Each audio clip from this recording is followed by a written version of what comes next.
Hi all. Economic survey generally is released in the 2-volume format. Volume 1ல என்ன பண்ணுவாங்க அப்படின்னு பார்த்தீங்கன்னா எக்கனாமியில் இருக்கிற முக்கியமான ப்ராப்ளம்ஸை வந்து ஐடென்டிஃபை பண்ணுவாங்க. அந்த ப்ராப்ளம்ஸை வந்து எப்படி ரிஃபார்ம் பண்ணலாம் அப்படிங்கிற சஜஷன்ஸும் வே ஃபார்வர்டும் கொடுப்பாங்க. ஸோ இது வந்து ஒரு ரிசர்ச் பேப்பர் ஃபார்மேட்டில் ஒரு 10 சாப்டர் கொண்டு இருக்கும். இந்த வால்யூம் 2 அப்படிங்கிறது தான் வந்து conventional economic survey. Macro economic வேரியபிள்ஸான national income, GDP, inflation, monetary policy, fiscal policy இதெல்லாம் எப்படி லாஸ்ட் 10 இயர்ஸில் பெர்ஃபார்ம் பண்ணுச்சு அப்படிங்கிற ஒரு சர்வே பண்ணி போடுறது தான் செகண்ட் வால்யூம். பட் லாஸ்ட் 2 இயர்ஸாக பார்த்தீங்கன்னா இந்த சர்வே பார்ட் தான் வந்து ரிலீஸ் பண்ணிட்டு இருக்காங்க.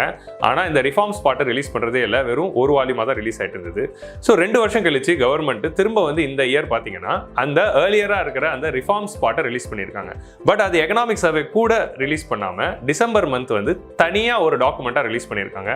அந்த டாக்குமெண்ட்டுக்கு நேம் வந்து reexamining the narratives a collection of essays அப்படிங்கிற பேர்ல எக்கனாமில இருக்கிற 5 ப்ராப்ளம் எடுத்துக்கிட்டு அந்த 5 ப்ராப்ளம்க்கு ஒரு டீடைல்டு அனாலிசிஸ் வந்து கொடுத்திருக்காங்க.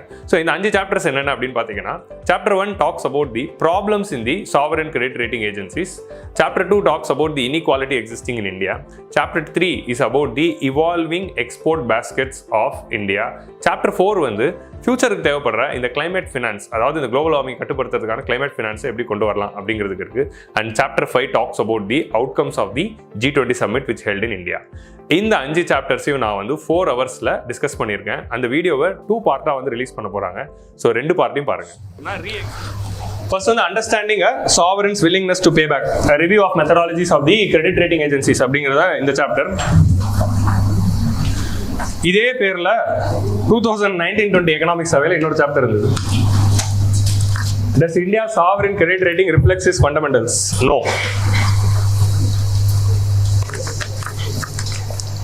ஆக்சுவலி இப்போ பார்த்தா 5 சாப்டர். அதில் மொதல் 3 சாப்டர் வந்து பல எக்கனாமிக் சர்வேல சொல்லப்பட்ட ஒரு டாபிக் எடுத்துக்கிட்டு அதை வைடன் பண்ணியிருக்காங்க. ஸோ நான் என்ன நினைச்சேன், இதே டாபிக்ல 4 வருஷம் முன்னாடியே ஒரு சாப்டர் இருந்துச்சுல, அதுல இருக்கிற விஷயங்களையும் இப்போ சேர்த்து சொல்லிடலாம் அப்படின்னு சொல்லி இந்த வருஷம் எக்கனாமிக் சர்வேல சொன்ன இந்த டாபிக்கையும் 2019-20 எக்கனாமிக் சர்வேல கிருஷ்ணமூர்த்தி இந்த எழுதின அந்த டாபிக்கையும் சேர்த்து 2த்துல இருக்க நரேட்டிவ்ஸையும் நான் சொல்ல போறேன். ஓகே, அதுதான் இந்த சாப்டரோட idea. First economic survey attend பண்ணவங்களுக்கு தெரிஞ்சிருக்கும். முதல் 3 சாப்டர் அப்படிதான், இன்இக்வாலிட்டி அப்படிதான், எக்ஸ்போர்ட்டும் அப்படிதான். ஸோ 3த்தையும் வந்து நம்ம 2 எக்கனாமிக் சர்வேயோட கண்டென்ட்டும் டிஸ்கஸ் பண்ணலாம். ஓகே,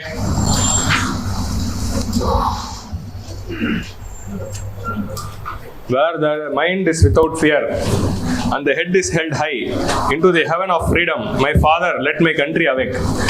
எஸ்ஏ ரைட்டிங்ல ஒரு டாபிக் கொடுத்தாலே 190 பேர் எழுதுற கோட் இதுதான். சரியா?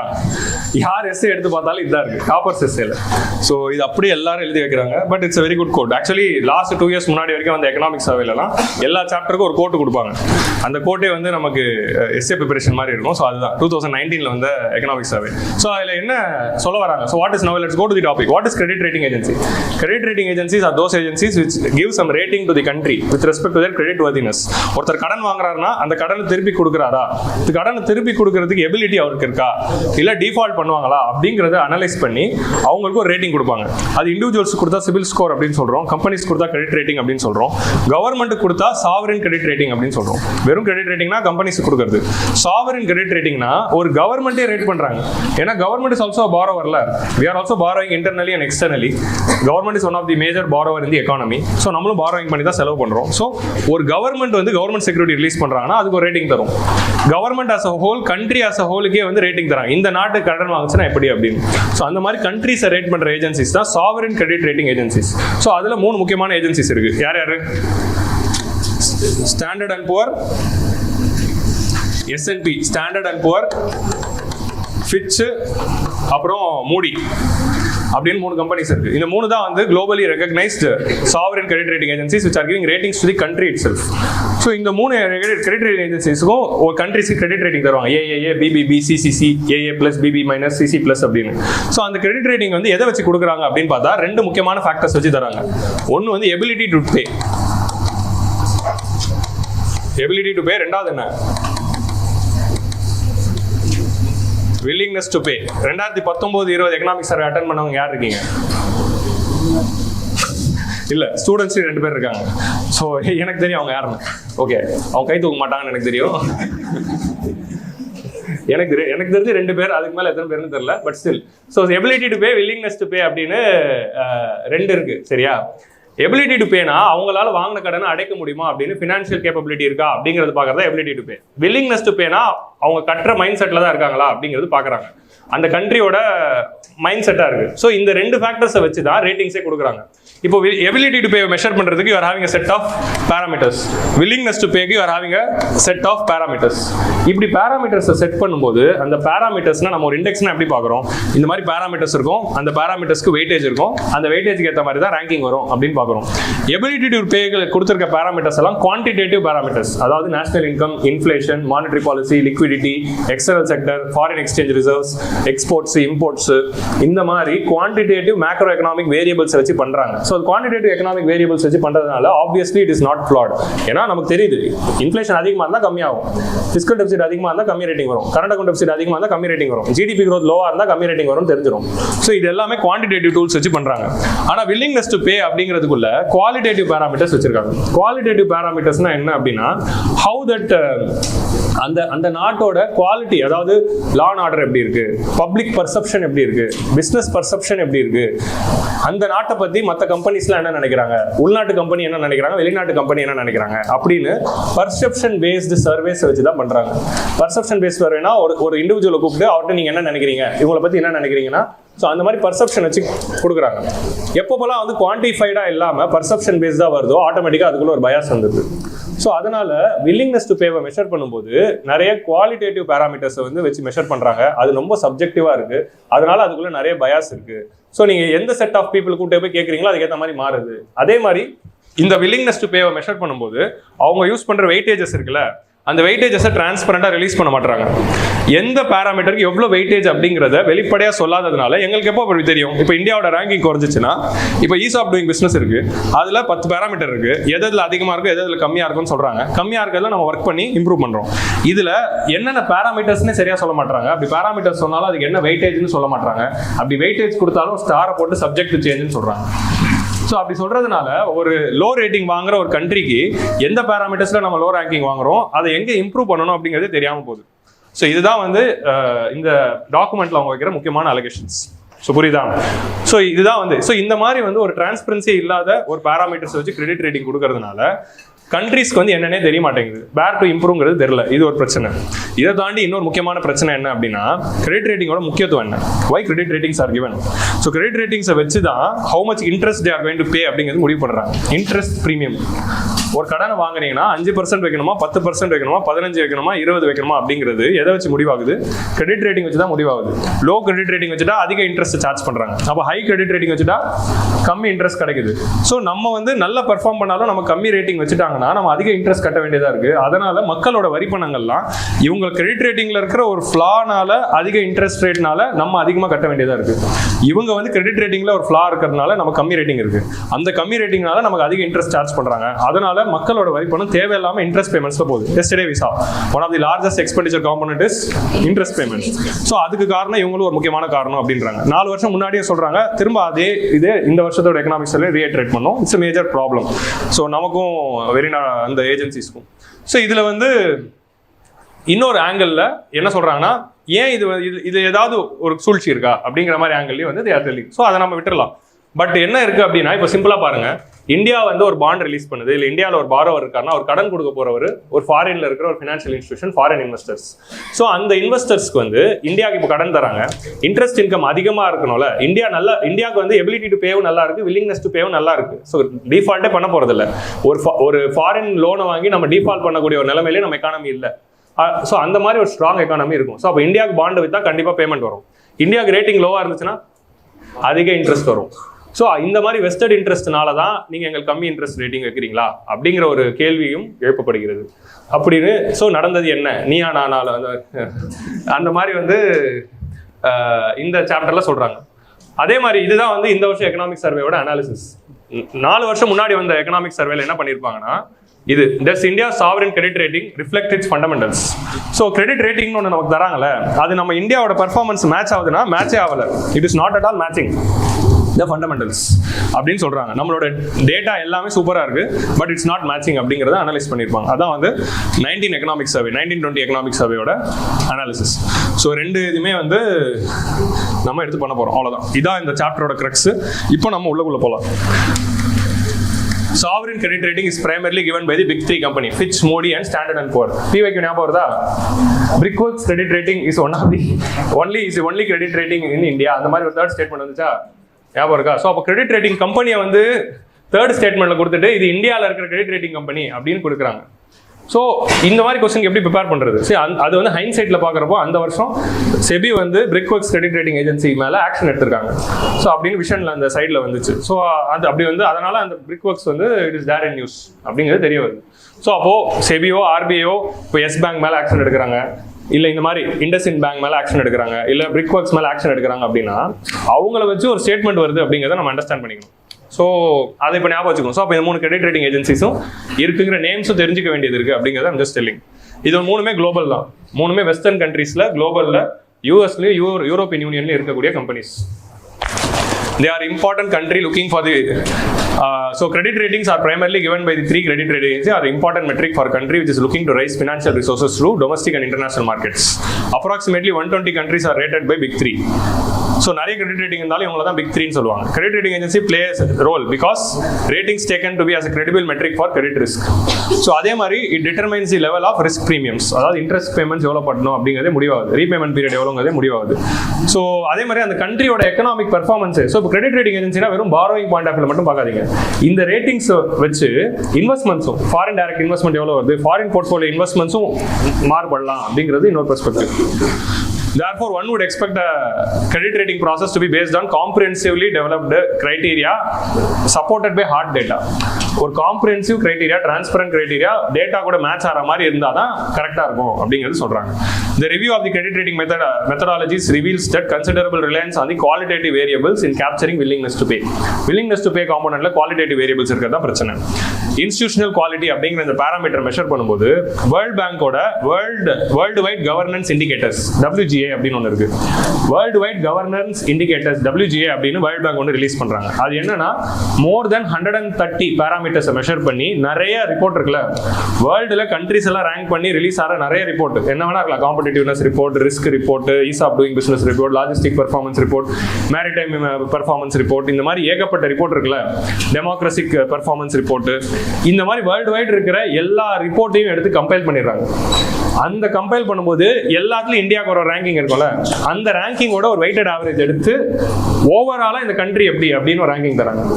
ஸோ எல்லா 130 ரிப்போர்ட்ஸோட வெயிட்டட் ஆவரேஜ் எடுத்து கம்பைல் பண்ணி வேர்ல்டு கவர்னன்ஸ் இண்டிகேட்டர் அப்படின்னு ஒன்று ரிலீஸ் பண்றாங்க. ஸோ அந்த ரிப்போர்ட்டை இருக்கிற டேட்டாவை நம்பி தான் இந்த 3 கிரெடிட் ரேட்டிங் ஏஜென்சிஸும் வில்லிங்னஸ் டு பேவை வந்து மெஷர் பண்றாங்க அப்படின்னு சொல்றாங்க. ஸோ இந்த world banks world governance indicators, but இது எல்லாமே எப்படி இருக்குன்னா நான் டிரான்ஸ்பரண்டா இருக்கு, பர்செப்ஷன் பேஸ்டா இருக்கு, derived from a group of small experts. இந்த டேட்டாவெல்லாம் கம்பைல் பண்ணி ரிலீஸ் பண்றவங்க எக்ஸ்பர்ட்ஸ் அப்படின்னு சொல்ற இந்த பீப்புள்லாம் ஒரு 4 ஸ்மால் எக்ஸ்பர்ட்ஸ் பீப்புளா இருக்காங்க. யார் அந்த எக்ஸ்பர்ட்ஸ்னு சொல்ல மாட்டாங்க, எங்க இருந்து அவங்க ரெக்ரூட் பண்றாங்கன்னு சொல்ல மாட்டாங்க, அந்த எக்ஸ்பர்ட்ஸை செலக்ட் பண்ற கிரைட்டீரியா என்னங்கிறது சொல்ல மாட்டாங்க, எவ்வளவு வெயிட்டேஜ்னு சொல்ல மாட்டாங்க. அதனால we are not having transparency. There is enormous degree of opaqueness in the methodology.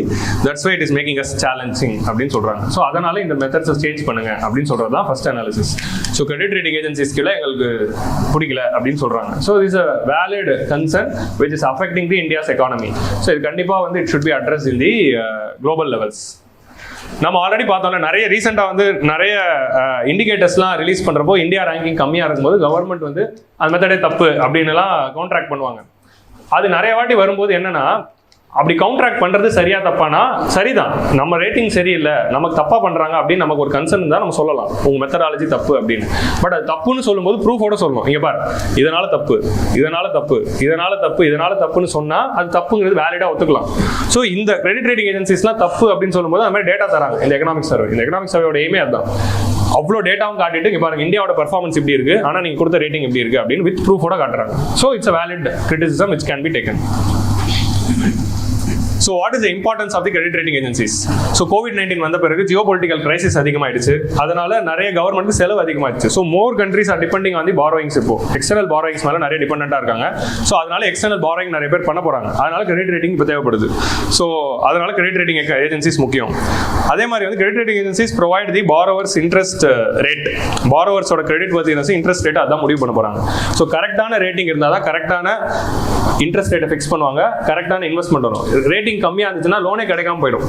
So அதனால டெவலப்பிங் கண்ட்ரீஸ்க்கு இவங்க கொடுக்குற ரேட்டிங் வந்து ரொம்ப முக்கியமானது. பட் கிரெடிட் ரேட்டிங் ஏஜென்சிஸ்ல என்ன ஒரு பிரச்சனை இருக்குன்னா, எல்லா கண்ட்ரீஸ் கிட்ட தான் அவங்களுக்கு டேட்டா ஒழுங்கா வரதில்லை. இவங்க கிரெடிட் ரேட்டிங் நல்லா கொடுத்துட்டு நாளைக்கு அந்த கண்ட்ரி டிஃபால்ட் பண்ணிடுச்சுன்னா ரேட்டிங் ஏஜென்சிஸ் மேல பழி போட்டுருவாங்க. அதனால எங்களுக்கு ஒரு டிஸ்கிரிப்ஷன் தாங்க அப்படின்னு கிரெடிட் ரேட்டிங் ஏஜென்சி சொல்றாங்க. அது வேலிடான டிஸ்கிரிப்ஷன் தான், கிரெடிட் ரேட்டிங் ஏஜென்சி கொடுக்கணும். பட் அதுக்காக இவ்வளோ டேட்டா கொடுத்தும் ஒரு கம்மி ரேட்டிங் கொடுக்கறதுங்கிறது இட்ஸ் அ ப்ராப்ளமேட்டிக் திங் அப்படிங்கிறதா இந்த எக்கனாமிக் சர்வேல they are telling. There is a reputational cost for wrongly predicting. So இப்போ இந்த கிரெடிட் ரேட்டிங் ஏஜென்சிஸ்லாம் பயங்கரமான ஆளா இருந்தா 2008 கிரைசிஸ் ஏன் நடக்க போகுது? ஏன் யூஎஸ்ல அவ்வளோ பெரிய ஷேடோ பேங்கிங் நெட்வொர்க் இருக்கு, கிரெடிட் பபிள் நடக்குதுன்னு யாருமே சொல்ல. இந்த கிரெடிட் ரேட்டிங் ஏஜென்சிஸ்லாம் ஒழுங்கா ரேட் பண்ணியிருந்தா ஏன் 2008 கிரைசிஸ் நடந்திருக்கு போகுது? ஸோ அப்போ 2008 crisis an example that this credit rating agencies couldn't predict the default which is going to happen. So Goldman Sachs அப்படிங்கிற ஒரு ஏஜென்சி வந்து சொன்னாங்க. ஆனால் இந்த 3 ஏஜென்சிஸும் அதை பற்றி சொல்லலை. So that is the thing. அதே மாதிரி இன்ஃப்ராஸ்ட்ரக்சர் அண்ட் எக்கனாமிக் டெவலப்மெண்ட்டுக்கு நிறைய பணம் தேவைப்படுது டெவலப்பிங் கண்ட்ரீஸ்க்கு. We are having a lot of infrastructure plan, developmental plan for future. அதுக்கு அவ்வளோ பணம் தேவைப்படுது. இப்போ எவ்வளோ ஸ்கீம்ஸ் பார்த்தோம், இது எல்லாத்தையும் எவ்வளோ பணம் தேவை. அந்த பணம்லாம் கடன் வாங்கி தான் பண்ணணும். இப்போ மெட்ரோக்கு வந்து யார் ஜப்பான் தான் ஃபண்டிங் தராங்க, புல்லட் ட்ரெயினுக்கு ஜப்பான் தான் ஃபண்டிங் தராங்க. ஸோ இந்த மாதிரி பணங்கள் எக்ஸ்பெக்டேஷன் நம்ம இருக்கும். ஸோ அப்போ நமக்கு ரேட்டிங் வந்து கரெக்டாக வேணும். So this will help them access the private capital which has been assigned as a central role. G20 one of the objectives என்ன அப்படின்னா, climate changeக்குலாம் வந்து வெறும் கவர்மெண்ட் மட்டும் செலவு பண்ணக்கூடாது, பிரைவேட் செக்டரோட இன்வெஸ்ட்மெண்ட் வேணும். நம்ம பார்க்குறோம்ல மிட்டிகேஷன், அடாப்டேஷன், ஃபினான்சிங்னு. அந்த ஃபினான்சிங் காம்பனண்ட் ஏன் கவர்மெண்ட் மட்டும் தான் பண்ணுமா? கிளைமேட் சேஞ்சுக்கு பிரைவேட்டும் பண்ணும், இண்டிவிஜுவலும் பண்ணும் அப்படிங்கிறது தான் ஆர்குமெண்ட். நம்ம வந்து லைஃப்ல கொண்டு வந்தது அதான், இண்டிவிஜுவல் லெவலில் ஸ்டெப் எடுக்கணும். அப்போ பிரைவேட் கேபிட்டல்லாம் வரணும்னா, இப்போ கிளைமேட் சேஞ்சுக்கு எனர்ஜி டிரான்சிஷனுக்கு அவ்வளோ செலவு இருக்கு. அந்த செலவுக்கு எல்லாம் ஃபினான்ஸ் வரணும் அப்படின்னா கிரெடிட் ரேட்டிங் கரெக்டாக இருக்கும். So these are all the purposes of credit ratings. புரிஞ்சுச்சா? ஸோ இதான் இம்பார்ட்டன்ஸ் ஆஃப் கிரெடிட் ரேட்டிங்ஸ். இது வந்து 19 எக்கனாமிக் சர்வேலேருந்து நான் எடுத்த இமேஜ் இது. இதில் என்ன சொல்ல வராங்க அப்படின்னா, இந்த கிராஃப் நீங்கள் பார்க்காதீங்க, நான் சொல்கிறது கேளுங்க. 5th largest economy of the worldன்னு இருக்குல்ல, இது வரைக்கும் 1994லேருந்து 2019 வரைக்கும் 5th largest economy அப்படிங்கிற அந்த ஸ்பாட்டில் இருந்த கண்ட்ரிஸோட கிரெடிட் ரேட்டிங்கை பிளாட் பண்ணியிருக்காங்க. இந்த கிராஃப் வந்து 5th largest economy எந்த ஒரு கண்ட்ரி இருந்தாலும் அதோட கிரெடிட் ரேட்டிங் AAA தானே இருக்கு, AAA இருக்கு. ஆனா 2004லயும் 2019ல மட்டும் என்ன இருக்கு, 5th largest எக்கானமியோட கிரெடிட் ரேட்டிங் வந்து BBBக்கு வந்திருக்கு. ஏன்னா 2003ல சைனா 5th largest எக்கானமி ஆச்சு, 2019ல இந்தியா 5th largest எக்கானமி ஆகுது.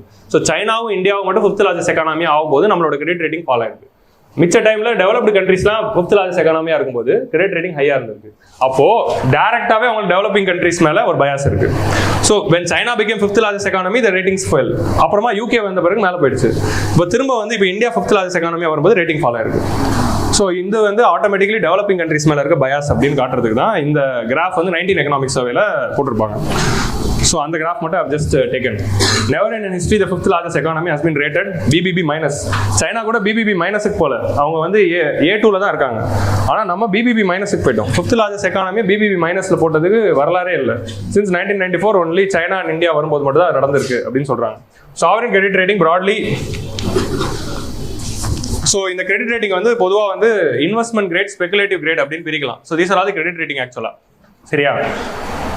ஸ்டாண்டர்ட் அண்ட் புவரும் ஃபிட்சும் வந்து கிட்டத்தட்ட ஒரே ரேட்டிங் தான். ஸோ இது எப்படி இருக்கும்னா, இங்கே பாருங்க, C, CC, CCC minus, CCC plus, B minus, B பிளஸ்ன்னு இருக்கா. ஸோ பின்னு ஆரம்பிச்சா ஒரு B மைனஸ் ஒரு B பிளஸ் இருக்கு, பிபின்னு ஆரம்பிச்சா ஒரு BB மைனஸ் ஒரு BB பிளஸ், ட்ரிபிள் பின்னு இருந்தா ஒரு ட்ரிபிள் பி மைனஸ் ஒரு ட்ரிபிள் பி பிளஸ், ஏன்னு இருந்தா ஏ மைனஸ் ஏ பிளஸ், டபுள் ஏன்னு இருந்தா double A minus double A plus, அப்புறம் ட்ரிபிள் ஏ. ஸோ இது எல்லாத்துக்கும் ஒரு பிளஸ் மைனஸ் இருக்கு, நடுவில் இருக்கும். அப்படிதான் ரேட்டிங் கொடுப்பாங்க. ஸோ இது பாட்டம்ல இருந்து டாப்புக்கு இப்படி போவாங்க. So up to triple B வரைக்கும் வாங்கினா அது வந்து investment grade. So triple B and அபவ்ல இருக்கிறதுலாம் இன்வெஸ்ட்மெண்ட் கிரேட். அதனால என்னன்னா அந்த country are good to invest. இந்த ரேட்டிங் வாங்கின கண்ட்ரியில் இன்வெஸ்ட் பண்ணா சூப்பரா இருக்கும், நல்ல ரிட்டர்ன்ஸ் வரும் அப்படின்னு சொல்றது. பிபிபி கீழே இருக்கிறதெல்லாம் ஸ்பெகுலேட்டிவ் கிரேட். ஸ்பெகுலேட்டிவ் கிரேட்னா என்ன அப்படின்னா, ரிஸ்க் தான்ப்பா, அந்த கண்ட்ரி என்ன வேணா ஆகலாம் அப்படிங்கிறது தான் ஸ்பெகுலேட்டிவ் கிரேட். ஸோ இந்தியா வந்து ஸ்பெகுலேட்டிவ் கிரேட்ல ஹையஸ்ட். ஸோ நம்ம எங்க இருக்கோம்னா இன்வெஸ்ட்மெண்ட் கிரேட்ல லோவஸ்ட் இருக்கும், ட்ரிபிள் பி மைனஸ்ல இருக்கும். ஸோ இன்வெஸ்ட்மெண்ட் கிரேட்ல லோவஸ்ட் ரேங்கிங் எதுனா ட்ரிபிள் பி மைனஸ். ஸோ அந்த ட்ரிபிள் பி மைனஸ் நம்ம இன்வெஸ்ட்மெண்ட் கிரேடுக்கு வந்துட்டோம், ஆனால் இன்வெஸ்ட்மெண்ட் கிரேட்லேயே லோவஸ்ட் ரேங்கிங்ல இருக்கும் அப்படிங்கிறது தான் சொல்ல வராங்க. ஸோ இன்வெஸ்ட்மெண்ட் கிரேட்னா இட்ஸ் குட் எக்கானமி, ஸ்பெகுலேட்டிவ் கிரேட்னா we cannot say. So we are இந்த இன்வெஸ்ட்மெண்ட் கிரேடோட லோவஸ்ட் ரேங்கிங்ல இருக்கும். So that is the thing. So இதெல்லாம் ப்ரிலிம்ஸ்ல வரலாம். What is investment grade, speculative grade அப்படிங்கிறது கேட்கலாம். இதை வச்சுலாம் கேட்பாங்களான்னா தெரியாது, சும்மா பார்த்து வச்சுக்கோங்க. சரியா? இவங்க வந்து பிளஸ் மைனஸ் யூஸ் பண்றதுக்கு பதிலாக 1 2 3 யூஸ் பண்றாங்க, அவ்வளவுதான். யாரு? மூடி, ஒரு மூடியாவே இருக்காங்க அவங்க. இதெல்லாம் joke. Problems in the credit rating agencies. சரியா? Problems in the credit rating agencies. Methodologies utilized by the credit rating agencies are opaque. இப்போ நம்ம வந்து ப்ராப்ளம்ஸ் டக்குன்னு பார்த்தலாம், எல்லாம் நான் சொல்லிட்டேன். Are opaque and appear to be disadvantage to developing economies. Data காட்டியாச்சா? ஃபார் இன்ஸ்டன்ஸ் ஃபிட்ச் டாக்குமெண்ட்ஸ் வந்து இப்போ ஃபிட்சில் வந்து ஒரு கிரைட்டீரியா வச்சிருக்காங்க. அந்த நாட்டில் ஃபாரின் பேங்க்ஸ் அதிகமாக இருக்கா, கவர்மெண்ட் கண்ட்ரோல் பேங்க்ஸ் அதிகமாக இருக்கா, யார் வந்து ஸ்ட்ராங்காக இருக்காங்கன்னு பார்க்குறாங்க. ஃபாரின் பேங்க்ஸ் வந்து ஃபாரின் பேங்க்கும் பிரைவேட் பேங்க்கும் ஸ்ட்ராங்காக இருந்தால் நல்ல ரேட்டிங், கவர்மெண்ட் பேங்க் ஸ்ட்ராங்காக இருந்து ஃபாரின் பேங்க்கும் பிரைவேட் பேங்க்கும் வீக்காக இருந்தால் கம்மி ரேட்டிங். ஸோ இந்த ஐடியாலஜி இருக்குல்ல, இது வந்து west developed ideology, capitalistic ideology. எங்கள் நாட்டில் கவர்மெண்ட் பேங்க் தான் ஸ்ட்ராங்கு, அந்த கவர்மெண்ட் பேங்க்னால தான் நாங்கள் டெவலப்மெண்ட் வந்திருக்கோம். ஸோ உங்களோட ஐடியாலஜிலேயே தப்பு இருக்குது அப்படின்னு அவங்க சொல்கிறாங்க. உங்களுக்கு புரியுதா? ஸோ கவர்மெண்ட் பேங்க் நடத்துனதுனால தான் நல்லா இருந்திருக்கு, ஸோ பிரைவேட் பேங்க் தான் ஸ்ட்ராங்காக இருக்கும், கவர்மெண்ட் பேங்க்னா வீக்காக இருக்குது. தப்பான ஐடியாலஜின்னு இந்த சாப்டரில் மட்டும் அவர் சொல்லிடுறாரு. So but still that is the thing. India's banking sector is public owned bank have historically been the very important thing. 1969 ல இருந்து இன்னைக்கு வரைக்கும் நம்ம பேங்கிங் செக்டர் ஸ்ட்ராங்கா இருக்கிறது காரணமே கவர்மெண்ட் ஓனர்ஷிப் தான். அதை நம்ம பேங்கிங் கிளாஸ்ல டிஸ்கஸ் பண்ணியிருக்கோம், நேஷனலைசேஷன்ல இருந்து. ஸோ இந்த ஐடியாலஜிலே தப்பு இருக்கு ஃபிட்சோட. அப்போ நம்ம வந்து என்ன சொல்றோம், அதே மாதிரி 56% ஆஃப் தி ஆப்பிரிக்கன் பேண்டமிக் அப்புறமா நிறைய கண்ட்ரிஸ் டவுன் கிரேட் ஆச்சு. அப்படி டவுன் கிரேட் பண்ணும்போது 56% ஆஃப் தி கண்ட்ரிஸ் ஆப்பிரிக்கன் கண்ட்ரியா இருக்கு. பட் யூரோப்பியன் யூனியன் கண்ட்ரீஸ்ல 9% ஆஃப் தி கண்ட்ரிஸ்க்கு தான் டவுன் கிரேட் பண்ணாங்க. எல்லாருக்கும் ஒரே கிரைசிஸ் தான் வருது, ஒரே ஃபினான்ஷியல் ஷாக் தான். பட் இங்கேயும் பாருங்க, டெவலப்பிங் கண்ட்ரிஸ்க்குள்ள ஒரு பயாஸ் இருக்கு அப்படின்னு எக்ஸாம்பிள் சொல்றாங்க. So 56% of the African country were rated below. அதே மாதிரி யூரோப்பியன் நேஷன்ஸ்ல பார்த்தா 9% தான் இருக்கு அப்படின்னு சொல்றாங்க. ஒரு கண்ட்ரி யூரோப்பியனா இருந்தா கம்மி ரேட்டிங் கொடுக்கறதுக்கு யோசிக்கிறாங்க, ஆனா ஆப்பிரிக்கனா தான் கொடுத்துறாங்க. உங்களுக்கு புரியுதா? ரஷ்யா உக்ரைன் அட்டாக் பண்ணா ப்ராப்ளம், இஸ்ரேல் பாலஸ்தீன் அட்டாக் பண்ணா அது வந்து டிஃபெண்டிங் தி கண்ட்ரி. ஸோ இதுதான் வந்து அவங்களுடைய மைண்ட் செட். உங்களுக்கு புரியுதா? ஹிப்போக்ரசி இந்த மைண்ட் செட்டே இருக்கு வெஸ்டர்ன் மைண்ட் செட்ல அப்படின்னு. Experts generally consulted for the rating assessments are selected in the non-transparent manner, adding another layer of. So அப்போ நீங்க வந்து எக்ஸ்பர்ட்ஸை செலக்ட் பண்ணும்போது நான்-டிரான்ஸ்பரண்ட் மேனர்ல உங்களுக்கு வேண்டியவங்களை மட்டும் குழுவில் எடுத்து வச்சுக்கிறாங்க. ஒரு கமிஷன்ல ஆளுங்களெல்லாம் அப்பாயிண்ட் பண்ணும்போது வேண்டியவங்களை மட்டும் எடுத்து வச்சுக்கிறது தப்பு அப்படின்னு நீங்க சொல்லியிருக்காங்க. சரியா? Credit rating agencies. So experts are generally consulted for rating assessments selected in a non-transparent manner. It's another layer of opaqueness. The rating agencies do not convey clearly the assigned weights. அப்படி weights Fitch என்ன சொல்றாங்கன்னா illustrative purposes only அப்படின்னு கொடுக்குறாங்க. வெயிட்டேஜ்ங்கிறது எதுக்கு? நம்ம புரிஞ்சுக்கிறதுக்கு. அந்த வெயிட்டேஜே வந்து சப்ஜெக்ட் டு சேஞ்ச்ன்றாங்க. அது சப்ஜெக்ட் டு சேஞ்ச் மாத்துறப்போ ஏன் மாத்துறாங்கன்னு சொல்ல மாட்டாங்க. ஸோ அப்படி இருக்கிறப்போ how will we know அப்படிங்கிறது தான் ப்ராப்ளம். ஸோ இதெல்லாம் தான் ப்ராப்ளம்ஸ் இந்த மெத்தடாலஜிஸ். புரிஞ்சுச்சா? பயாஸ். ஸோ இது வந்து ப்ராப்ளம்ஸ் இப்போ பார்க்குறோம். ப்ராப்ளம்ஸ் இந்த ரேட்டிங்னு இப்போ இது you can imagine the mains question here. What are all the problems? இப்போ நீங்கள் இந்த எம்ப்ளாய்மெண்ட் இருக்குல்ல, அன்எம்ப்ளாய்மெண்ட் வச்சு ஒரு கொஸ்டின் கேட்குறப்போ கிரெடிட் ரேட்டிங் வச்சு கேட்கலாம்ல. மெயின்ஸ்க்கு ஆன்சர் ரேட்டிங் எழுதுறப்போ அவ்வளோதான் ஆன்சர். இப்போ பயாசஸ் என்னென்ன இருக்கு அப்படிங்கிறது பார்க்க போகிறோம். ஆல்ரெடி ஒரு பயாஸ் பார்த்தோம், டெவலப்பிங் கண்ட்ரி பயாஸ். இன்னொரு பயாஸ் என்ன சொல்றாங்கன்னா அவைலபிலிட்டி பயாஸ். அவைலபிலிட்டி பயாஸ்னா என்ன அப்படின்னா, ஒரு விஷயத்தை பற்றி யோசிக்கிறப்போ ஃபர்ஸ்ட் அவங்களுக்கு எது ஞாபகம் வருதோ அதை வச்சு நடந்துக்கிறது. அதான் வந்து அவைலபிலிட்டி பயாஸ். இப்போ ஃபார் எக்ஸாம்பிள் இங்கே என்ன நடக்குது அப்படின்னா, இப்போ வந்து இந்த கண்ட்ரிக்கு ரேட்டிங் கொடுக்க போகிறோம். அந்த கண்ட்ரி வந்து ஒரு கடந்த 10 வருஷத்துக்குள்ள எக்கனாமியில் ஏதாவது பிரச்சனை இருக்குன்னா இமீடியட்டாக கம்மி ரேட்டிங் கொடுத்துறாங்க. அந்த கண்ட்ரி வந்து 10 வருஷமா நல்லா இருந்துச்சுன்னா இமீடியட்டாக அதிக ரேட்டிங் கொடுத்துறாங்க. பட் அந்த கண்ட்ரியோட கிரெடிட் ரேட்டிங் அதிகமாக கொடுக்கணுமா கொடுக்கக்கூடாதாங்கிறது ஃபியூச்சரில் அவங்க எப்படி இருக்க போகிறாங்கிறத வச்சு தான். பாஸ்ட் நடந்தது வச்சு இல்லை, பட் பாஸ்ட்டில் எப்படி நடந்திருக்கு அப்படிங்கிற அந்த ஒரே ரீசனுக்காக கம்மியாக கொடுத்துட்றாங்க அப்படின்னு சொல்கிறாங்க. Estimates of frequencies or probabilities are made based on the instances which comes to the mind first. This could lead to the overestimate of probabilities of default by the low income countries. Recent economic crisis attain பண்ற கண்ட்ரீஸ்க்கெல்லாம் இமீடியட்டா வந்து கம்மி rating வந்து கொடுத்துட்றாங்க அப்படின்னு சொல்றாங்க. Present forward looking factors. So அப்போ ஒரு கிரெடிட் ரேட்டிங் எதை நம்பி இருக்குன்னா ஃபார்வர்ட் லுக்கிங் ஃபேக்டர்ஸை பேஸ் பண்ணி தான் இருக்கணும்.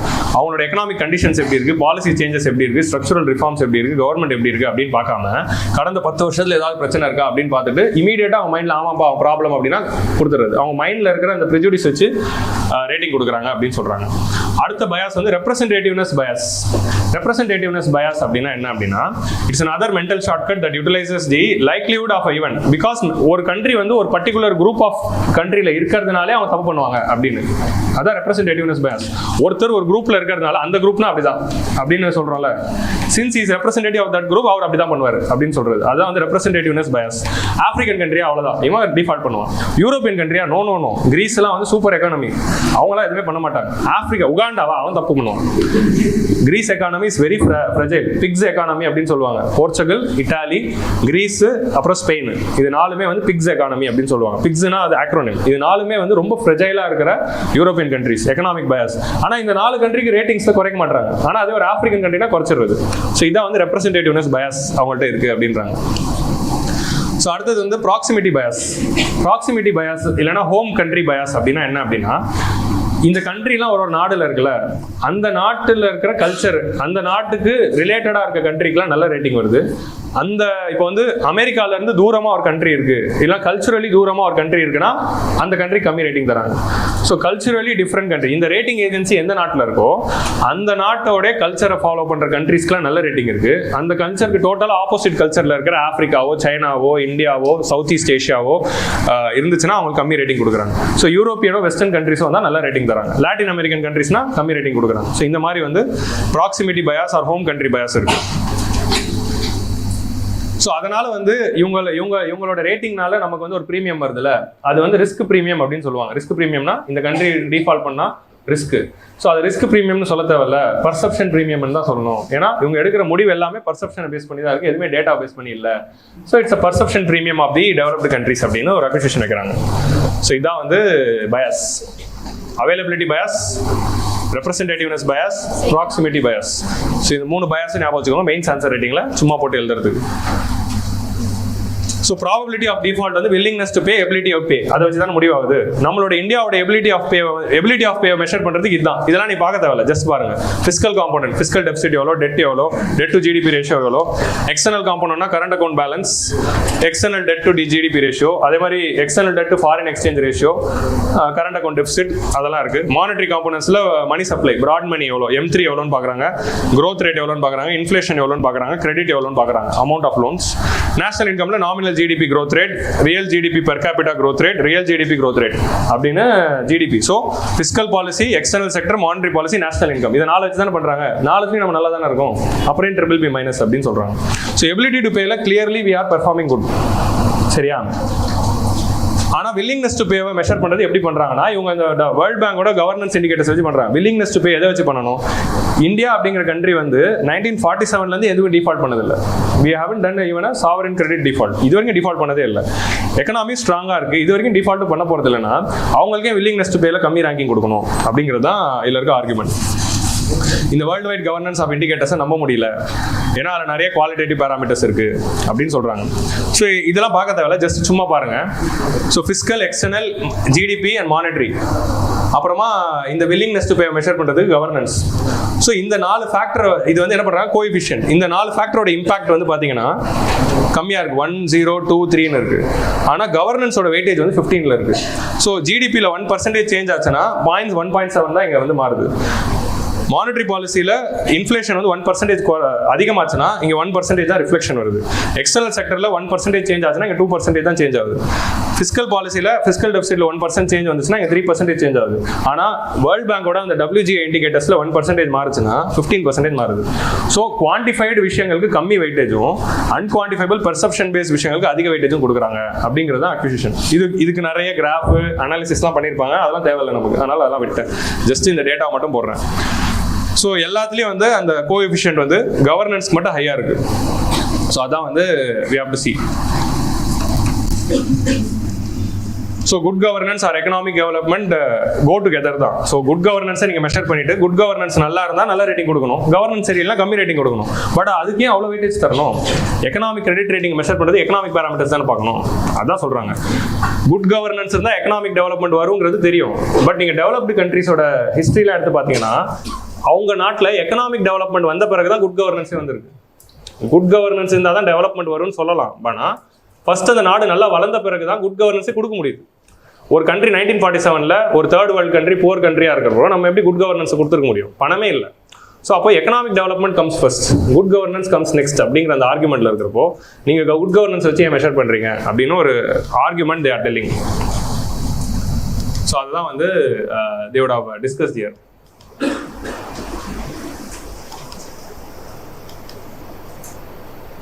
இந்தியா வந்து 5th largest எக்கானமி, அந்த கதைகள்லாம் இருக்கு. இவ்வளோ வந்து ஃபாரின் டைரக்ட் இன்வெஸ்ட்மெண்ட் வருது, இவ்வளோ வந்து எக்ஸ்டர்னல் டெட் இருக்கு, எக்ஸ்டர்னல் டெட்டுக்கு ஈக்குவலண்டான ஃபாரின் எக்ஸ்சேஞ்ச் ரிசர்வ்ஸ் இருக்கு, அந்த மாதிரி எல்லாம் சொல்லிட்டு how can you say we are not having ability to pay or willingness to pay அப்படின்னு கேள்வி கேட்குறாங்க. ஸோ பயாஸ் இந்த கிரெடிட் ரேட்டிங்கோ நம்ம என்ன பண்ணுறோம், இது வந்து 2019 எக்கனாமிக்ஸ் சர்வேயோட ஒரு கிராஃப். இதெல்லாம் நீங்கள் நோட் பண்ணதை சும்மா காட்டுறேன். ஸோ இந்த கிராஃப் எப்படி பார்க்கணும்னா, இங்கே வந்து ஜிடிபி இருக்கு, இங்கே வந்து ரேட்டிங்ஸ் இருக்கு. ஸோ இந்த கிராஃபோட பெர்ஃபார்மன்ஸ் இப்படி இருக்கு. ஸோ ஜிடிபியில் ஒரு நாடு வந்து இங்கே இருக்குன்னா, இப்போ இந்தியா இங்கே இருக்குல்ல, ஸோ ஜிடிபியில் ஒரு நாடு இங்கே இருக்குன்னா அதோட ரேட்டிங்ஸ் வந்து இங்கே இருக்கணும். பட் இந்தியாவோட ஜிடிபியோட ரேட்டிங்ஸ் வந்து இங்கே இருக்கு. ஸோ இந்தியாவில் இருக்க சேம் ஜிடிபிக்கு ரேட்டிங் இங்கே இருந்திருக்கணும், பட் இந்தியாவுக்கு இங்கே இருக்கு. Miss match. இது எல்லா நாடுகளோட பர்ஃபார்மன்ஸையும் கோரிலேஷன் பண்றாங்க. இங்க வந்து என்ன பண்றோம், இன்ஃப்ளேஷன். ஒரு நாட்டோட இன்ஃப்ளேஷன் இங்க இருக்குன்னா அதோட ரேட்டிங்ஸ் வந்து இங்க இருக்கணும், பட் இந்தியாவோட ரேட்டிங்ஸ் வந்து இங்க இருக்கு. ஸோ எல்லா பேராமீட்டர்ஸ்லையும் வேர்ல்டு நாடுகள் மற்ற நாடுகளுக்கு கொடுக்குற ரேட்டிங்ஸ் எடுத்து நம்ம கோரிலேட் பண்ணி பார்த்தா அதே ரேட்டிங்கில் இன் ஜென்ரல் வேர்ல்டு ட்ரெண்டில் எப்படி இருக்கணுமோ அதில் இல்லாமல் அதோட கம்மியாக தான் இருக்குது. இல்லை 2 மட்டும் நான் உங்களுக்கு சாம்பிள் காட்டுறேன். இந்த மாதிரி ஒரு 12 கிராஃப் கொடுத்துருப்பாங்க, அதெல்லாம் தேவையில்லை, அதெல்லாம் எக்கனாமிக்ஸ். இங்கே பாருங்கள், சாவரின் கிரெடிட் ரேட்டிங்ஸ். இது வந்து கிரெடிட் ரேட்டிங்ஸ் வந்து கிராஸ் டெட். ஸோ டெட் இங்கே இருந்துச்சுன்னா ரேட்டிங் இங்கே இருக்கணும், பட் இந்தியாவுக்கு இங்கே தான் இருக்குது. அதே மாதிரி வந்து இங்கே வந்து பேலன்ஸ் ஆஃப் பேமெண்ட்டில் இங்கே இருந்துச்சுன்னா இங்கே இருக்கணும், பட் இந்தியாவுக்கு இங்கே இருக்குது. ஸோ இந்த மாதிரி வந்து பொட்டன்ஷியல் ஜிடிபி இது எல்லாத்துலையும் இருக்குது. இந்த மாதிரி நிறைய கிராஃப்ஸ் இருக்கும். ஸோ எல்லாத்துலேயும் பிரச்சனை இருக்குது அப்படின்னு சொல்கிறாங்க. So this is the analysis. So what is the way forward? Clarity in the parameters is needed. நீங்கள் ஆன்சர் ரைட்டிங்கில் எழுதும்போது இந்த மாதிரி வே ஃபார்வர்ட் கொடுக்கணும். ஸோ குவாலிட்டி இந்த கிளாரிட்டி இந்த பேராமீட்டர்ஸ் இருந்தால் தான் ரேங்கிங் கம்மியாக இருக்கும், இம்ப்ரூவ் பண்ண முடியும். ஸோ அதுக்கு தான் அவங்க வந்து வேர்ல்டு ஈஸ் ஆஃப் டூயிங் பிஸ்னஸோட கம்பேரிசன் எடுத்திருப்பாங்க. ஈஸ் ஆஃப் டூயிங் பிஸ்னஸில் நாங்கள் எப்படி இம்ப்ரூவ் பண்ணோம், 146லேருந்து எப்படி 67 ஆனோம். ஏன்னா ரேங்கிங் இருந்துச்சு, 10 பேராமீட்டர்ஸ் இருக்குது, ரீசன் சொல்கிறாங்க. அதை பார்த்துட்டு அதை அப்படியே நாங்கள் வந்து எங்கெங்கெல்லாம் கம்மி ரேங்கிங் இருக்கோ அங்கே ஒர்க் பண்ணோம், ரேங்கிங் வந்துச்சு. அந்த மாதிரி ரேட்டிங் நீங்களும் கொடுத்தா நாங்கள் ஒர்க் பண்ண ரெடி, நீங்கள் ரிலீஸ் பண்ணுங்க அப்படின்னு தான் சொல்கிறோம். So have the clarity of the parameters. Symmetry of information, 2-way transparency and consultation இருக்கணும். அதே ஈஸ் ஆஃப் டூயிங் பிஸ்னஸோட ரேங்கிங் தான் இங்கே கேஸ் ஸ்டடி எடுத்திருப்பாங்க. ஈஸ் ஆஃப் டூயிங் பிஸ்னஸ் ரேங்கிங்கில் நம்ம 2014லேருந்து 19க்குள்ள இவ்வளோ இம்ப்ரூவ் ஆனோம்ல. அப்போ வேர்ல்டு பேங்க்கும் இந்தியன் கவர்மெண்ட்டும் சேர்ந்து they had consultations. World bank India கிட்டேருந்து டேட்டா எடுக்கிறாங்க, இந்தியா வந்து வேர்ல்டு பேங்க் கிட்டேருந்து நிறைய டேட்டா எடுத்தோம். ஸோ கிரெடிட் ரேட்டிங் ஏஜென்சிஸ்லாம் என்ன எக்ஸ்பெக்ட் பண்ணுறாங்கன்னா, கண்ட்ரீஸ் வந்து அவங்களுக்கு டேட்டா கொடுக்குறப்போ டிரான்ஸ்பரண்டாக இருக்கும்னு எக்ஸ்பெக்ட் பண்ணுறாங்க. பட் இன் ரிட்டர்ன் அவங்க டிரான்ஸ்பரண்டாக இல்லை. அதுதான் சிமிட்ரி. நான் உங்களுக்கு டிரான்ஸ்பரண்டாக இருக்கேன், நீ எனக்கு டிரான்ஸ்பரண்டாக இருக்கிறது தான் symmetry in the transparency. But இங்கே அசிமெட்ரிக் டிரான்ஸ்பரன்சி இருக்கு. கண்ட்ரி வந்து ரேட்டிங் ஏஜென்சிஸ் கிட்ட டிரான்ஸ்பரண்டாக இருக்காங்க, but in return rating agencies countries கிட்ட டிரான்ஸ்பரண்டாக இல்லை அப்படின்னு சொல்றாங்க. But world bank ease of doing business ரிப்போர்ட்ல அப்படி இல்லை அப்படின்னு சொல்றாங்க. ஸோ G20ல நம்ம வந்து mobilisation of private capital is very important for developing countries அப்படின்னு சொல்லியிருக்கோம். அந்த மொபிலைசேஷன் ஆஃப் பிரைவேட் கேபிட்டலுக்கே ஆபத்து வர மாதிரி நீங்கள் ரேட்டிங்ஸ் கொடுத்துறாதீங்க அப்படிங்கிற மாதிரி ஒரு கன்சர்ன் சொல்கிறாங்க. அவ்வளோதான். கிளியரா? Ratings accuracy and transparency will reduce the cost of borrowing and that will give development and welfare.